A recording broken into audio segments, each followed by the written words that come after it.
fait, c'est un des sujets vraiment importants pour moi. Les formes aussi, parce qu'en fait, les formes et la couleur vont de pair. Puis là, je suis beaucoup dans un mélange de transparence, de texture. Donc, j'ai développé un sujet d'étude présentement sur des papiers glacés qui me permettent d'expérimenter avec un peu d'eau, puis de la couleur. Ça fait des textures quand ça sèche et j'essaie de reproduire ça sur ma peinture.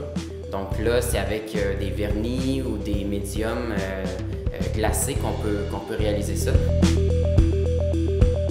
Donc le cercle, en fait, c'est une forme que je trouve qui est facile à travailler. En fait, c'est pas tant un cercle finalement, c'est plus un ovale, donc c'est plus des formes ovoïdes. Ça rappelle les cellules, ça rappelle le corps. J'ai beaucoup travaillé sur le thème du corps auparavant aussi beaucoup. Puis dans le paysage, ça rappelle aussi au niveau des fleurs, au niveau du soleil et tout. Donc il y a beaucoup d'éléments comme ça que je reprends parce que, évidemment, avec toutes les années de recherche qu'on a eues à l'université, évidemment, ça évolue beaucoup une pratique d'un artiste. En une année, c'est fou. Donc j'ai passé de des peintures de paysage à des peintures plus comme ça ici. En fait, l'exposition, c'est moi, je trouvais que c'était une belle alternative présentement avec la situation du COVID qui est difficile pour tout le monde. Donc, il y avait beaucoup d'expositions virtuelles. Dans mon cas, en fait, vu que je terminais la maîtrise, ça ne me tentait pas nécessairement d'attendre à l'automne ou même à l'hiver prochain pour devoir faire mon exposition.